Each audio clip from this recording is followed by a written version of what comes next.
días, aquí Ética Informa. En este día vamos a hablar sobre los temas más relevantes que tenemos en cuanto a la ética. En el día de hoy estamos con nuestros mejores reporteros. Como inicio tenemos a Jocelyn Maldonado, quien nos hablará sobre la ética social. En este noticiero les vengo a hablar sobre las inteligencias artificiales, más específicamente sobre ChatGPT. Si alguno de los que nos está viendo no sabe lo que es ChatGPT, se los voy a explicar. ChatGPT es una herramienta que permite realizar preguntas casuales y referentes a temas profesionales, como explicaciones sobre el uso de herramientas ofimáticas, correcciones de texto y hasta análisis de código del lenguaje digital.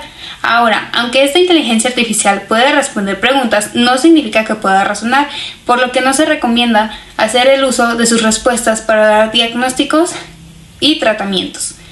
Esto nos lleva a formularnos una pregunta: ¿realmente es ético hacer uso de estas inteligencias artificiales?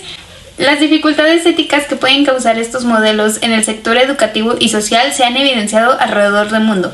Incluso podríamos llamarle fraude tanto a investigaciones como a trabajos escolares básicos y universitarios. De hecho, se han detectado estudiantes haciendo trampa mediante el uso de esta inteligencia artificial, lo que ha conllevado a que los profesores tengan que cambiar sus lineamientos de evaluación. Algunas de las medidas que han tomado estos profesores para seguir revisando y para evitar el uso de estas tecnologías han sido entregas escritas a mano y evaluaciones presenciales. También la UNESCO hizo un llamado y adoptaron la recomendación sobre la ética de la inteligencia artificial.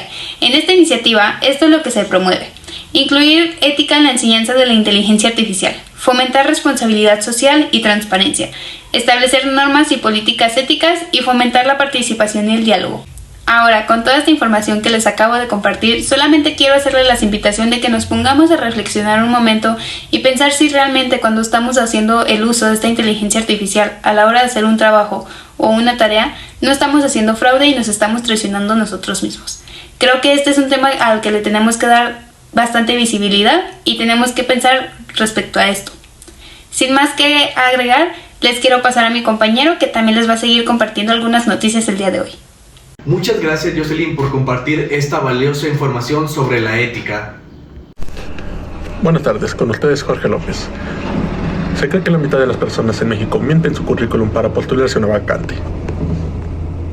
El impacto económico de la pandemia y el mal diseño de las vacantes han contribuido al crecimiento del uso de información falsa o arreglada en el currículum. En el último año, 100,000 personas fueron rechazadas al postular a alguna plaza por no cumplir con estándares mínimos de honestidad. Esto se ha vuelto una práctica muy común y es debido a la crisis económica que vivimos y la desesperación por buscar un mejor empleo o asegurar un ingreso, lo que genera una tendencia importante a alterar en el currículum la experiencia, la antigüedad, las responsabilidades. Señaló en conferencia Fernando Calderón, el director general de Midot México. Es una firma especializada en evaluaciones de integridad. En el 2022, según el informe, al menos 100,000 candidatos fueron rechazados de un proceso de reclutamiento por no cumplir con los estándares mínimos de integridad. Además de las mentiras en los currículums, cerca de 14,000 postulantes intentaron manipular las evaluaciones durante la etapa de selección. Aunque el impacto de la pandemia en la economía ha impulsado estas conductas, Fernando Calderón reconoció que también hay una responsabilidad en las empresas y el diseño de sus vacantes. Cuando los requisitos de una posición son contradictorios, esto no ayuda a que no se altere la información. La recomendación que se hace es que al momento de publicar una vacante, esta cumpla con una realidad respecto a experiencia y posición para que los candidatos que apliquen sean aquellos que cumplan con los requisitos.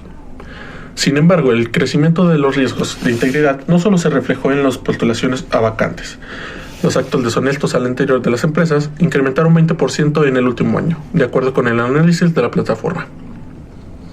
Nadie puede asegurar actualmente que conoce a su personal. La pandemia del COVID-19 se transformó de un problema de salud a uno económico. Muchas personas durante la pandemia y los años posteriores a estas perdieron su empleo, vieron recortados sus salarios y tuvieron que realizar gastos no planeados. La manera de pensar y los actos que probablemente jamás hubiesen cometido en contextos diferentes, hoy pudiesen verse tentados a cometerlos o verse beneficiados a partir de comportamientos incorrectos, dijo Fernando Calderón. A veces pensamos que hay una gran diferencia entre pequeñas, medianas y grandes empresas, pero la realidad es que en todas se presenta este tipo de acciones, aunque se presentan en mayor o menor medida. Ninguna organización es ajena a este tipo de acciones, señaló el especialista. Y según el reporte de Midot, los actos deshonestos entre la fuerza laboral pueden generar una pérdida de hasta el 40% de productividad de las empresas y una caída en el 10% de los ingresos anuales del negocio. Pero, ¿quién es deshonesto rompiendo el mito? A decir de Fernando Calderón, existe la creencia de que los empleados de menores ingresos son los más propensos a tener comportamientos deshonestos. Pero esto es un mito. El informe de la plataforma evidencia que el 26% de las conductas inadecuadas del último año son atributos o altas ejecutivos. Existe el paradigma que a menor ingreso, un colaborador tiene más tendencia a cometer este tipo de acciones, pero este tipo de conductas se presentan a lo largo y ancho del organigrama de la organización.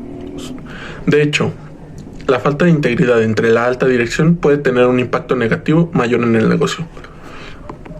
Las organizaciones tienen una muy buena parte de este tipo de conductas y comportamientos.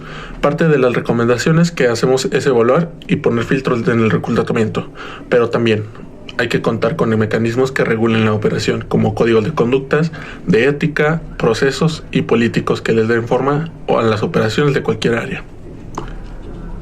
Estas fueron las palabras que dijo el especialista. Y bueno, esa es toda nuestra noticia. Como siguiente punto, Diana nos hablará sobre uno de los más importantes filósofos que hay en la actualidad. Vamos contigo, Diana. Entre otras noticias, el famoso filósofo, el Dr. Henry Stowe, acaba de lanzar su más reciente libro titulado La atención vital, el lugar de la ley en la vida moral, donde explora el equilibrio necesario entre la ley y la humanidad. En resumidas palabras, este libro aborda cómo la ley proporciona un marco ético para la vida humana. Examina cómo la ley y la moral interactúan en la vida cotidiana.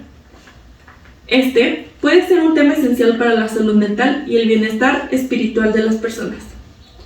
Básicamente, este libro habla sobre cómo siempre estamos en una especie de lucha entre lo que queremos lograr y lo que realmente podemos conseguir. Nos ayuda a entender que hay un balance entre nuestros sueños y nuestra propia realidad. Lo mejor de este libro es que nos anima a encontrar formas de perseguir y asimismo conseguir nuestras metas, sin estresarnos demasiado.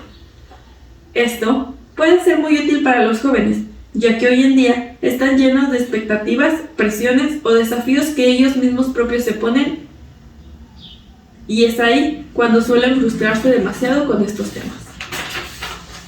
Cabe recalcar que esta es una de las tantas obras importantes de Henry Stowe, que como esta, habla temas como las reflexiones éticas, teológicas, etc. Sus obras siempre exploran una variedad de temas éticos y morales desde su perspectiva cristiana. A continuación, escucharemos la biografía sobre el gran filósofo Henry Stowe. Vamos contigo, Armandito. Hola, ¿qué tal? Buenas noches. En otras noticias, Henry Stowe menciona que el problema central aquí es cómo armonizan el interés del individuo y de la comunidad, por lo que hay que enfatizar en cómo mis acciones individuales o grupales afectan mi entorno o a quienes nos rodean, porque a pesar de que tenemos la libertad de expresarnos y actuar de la manera que queremos, la verdad es que nos encontramos regidos por una serie de normas que nos determinan o limitan las acciones que podemos realizar. No obstante, los problemas de corrupción y de doble moral nos hacen criticar las acciones de los demás individuos de la sociedad, sin hacer un juicio de valor a nuestras propias acciones, por lo que los individuos tenemos que practicar y fomentar la ética social. Pero a todo esto, ¿de qué se ocupa la ética social? Afirma Henry Stowe que la ética social se ocupa de la conducta moral de los individuos, así como de la realización colectiva y superindividuales, completa o individualmente, no meramente como la personalidad centrada que es, no específicamente como uno que corresponde sin ninguna mediación explícita al prójimo. Si bien nuestras acciones frente a nuestra realidad son un reflejo de los valores morales que vamos desarrollando a lo largo de nuestras vidas, es muy importante tener en cuenta que nace desde el núcleo familiar, ya que los códigos éticos que nos fomentan son los que proyectamos ante los demás. El tipo de comportamiento de cada uno se diferencia de acuerdo al grupo humano a cual pertenece, creencias religiosas y las reglas colectivas establecidas, con las cuales se pretende mantener el equilibrio en el desarrollo de nuestra vida social. Bueno, hemos finalizado con lo que fue el noticiero de hoy. Les agradezco a todos los reporteros el haber hecho el esfuerzo, sobre todo de haber conseguido esta valiosa información que espero que lo utilicen en su día a día. Ya saben, para seguir sintonizando las grandes noticias que tenemos para ustedes, mañana a la misma hora en el mismo canal. Me despido por mi parte, soy el presentador Samuel para ustedes. Ética Informativa presentó.